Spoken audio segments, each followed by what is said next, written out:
sekali.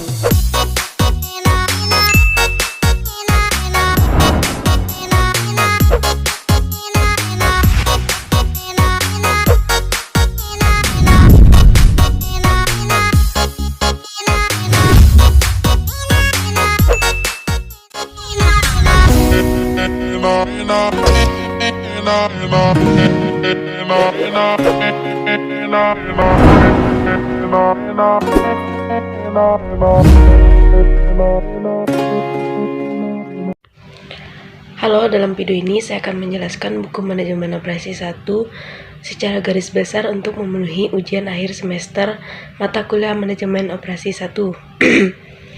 Manajemen operasi merupakan kegiatan untuk mengolah sumber daya yang tersedia secara optimal dalam suatu proses transformasi sehingga menjadi output yang memiliki manfaat lebih dari sebelumnya. Oleh karena itu, manajemen operasi yang efektif dan efisien dipandang sangat perlu dalam mencapai tujuan perusahaan secara keseluruhan. Karena perkembangan dunia, khususnya di bidang teknologi, telah membawa manusia memasuki era transformasi sehingga jaringan bisnis pun telah semakin meluas. Perusahaan akan mudah menjual produk dan jasanya ke seluruh dunia. Untuk itu dibutuhkan sebuah buku yang mampu memaparkan teori-teori manajemen operasi yang telah disesuaikan dengan perkembangan lingkungan manusia, dikarenakan perubahan yang terjadi di dunia bisnis selama dekade terakhir ini lebih banyak daripada perubahan selama 5 atau 10 dekade sebelumnya.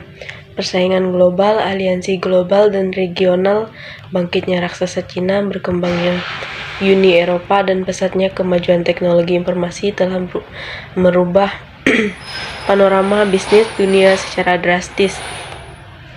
Perusahaan bisnis memicu pula perubahan dan perkembangan manajemen, termasuk manajemen operasional internasional. Dalam manajemen operasional internasional, terjadi kecenderungan baru dalam waktu hal dan pendekatan.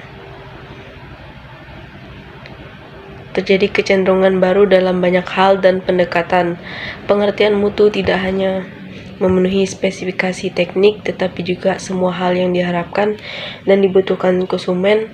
Keputusan dalam manajemen operasi tidak hanya ditentukan oleh faktor harga, tetapi juga kecepatan terhadap akses ke pasar, efisiensi biaya, skill, delivery, kinerja produksi yang tinggi, dan konsisten terhadap kualitas. Dengan demikian, manajemen operasi tidak hanya dianggap sebagai pusat biaya, fungsi teknis dan taktis, tetapi menjadi pusat keuntungan, fungsi strategis,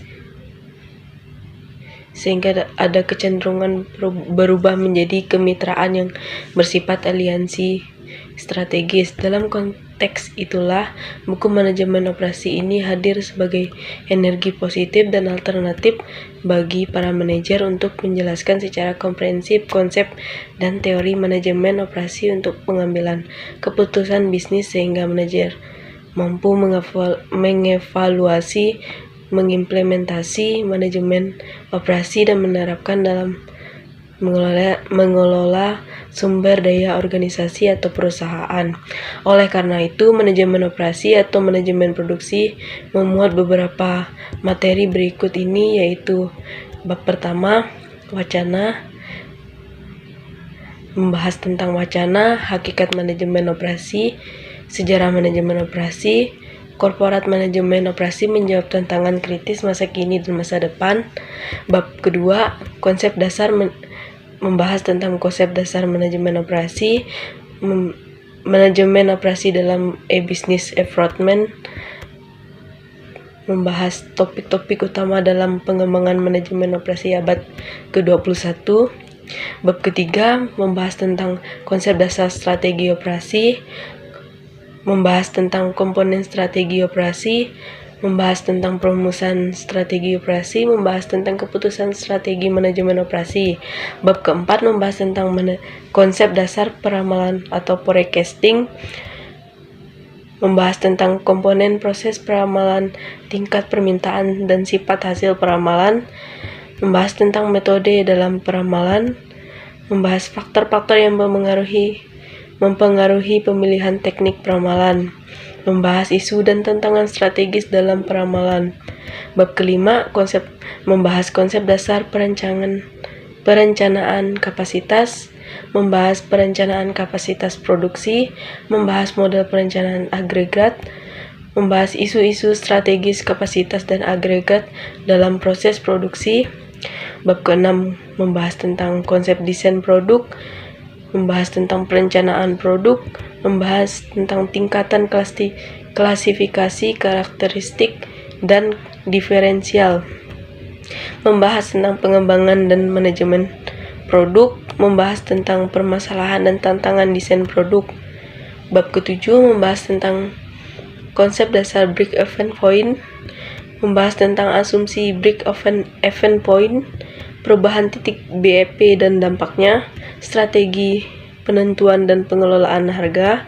Bab ke-8 membahas tentang konsep dasar kualitas, membahas tentang konsep manajemen kualitas, membahas tentang TQM, membahas tentang pengukuran performansi kualitas. Bab ke-9 membahas tentang konsep penetapan lokasi, membahas tentang faktor-faktor penentu lokasi industri,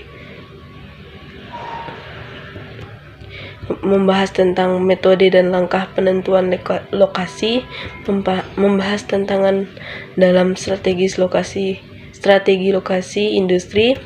Bab ke-10 membahas tentang konsep dasar tata letak atau layout, membahas tentang prinsip-prinsip layout, membahas tentang mengorganisasi layout, membahas tentang model perencanaan tata letak fasilitas. Bab ke-11 membahas tentang konsep dan peran manajemen sumber daya manusia strategis, membahas tentang pendekatan manajemen sumber daya manusia, membahas tentang elemen-elemen desain pekerjaan, membahas tentang analisis pekerjaan dan kualifikasi karyawan yang dibutuhkan. Bab ke-12 membahas tentang konsep sistem informasi manajemen dalam manajemen operasi. Membahas tentang peran strategis SIM dalam operasional perusahaan, membahas tentang lingkungan dan keputusan bisnis, membahas tentang manajemen sistem informasi bahan baku. Bab ke-13, bab terakhir, membahas tentang konsep dasar dan peran strategis manajemen persediaan dalam proses produksi, membahas fungsi, manfaat, dan prinsip persediaan, membahas tentang proses manajemen persediaan, membahas tentang kelompok-kelompok persediaan, yang terakhir membahas sistem persediaan. Sekian dari video saya. Bila ada kesalahan atau kurang dan lebihnya, saya mohon maaf. Terima kasih.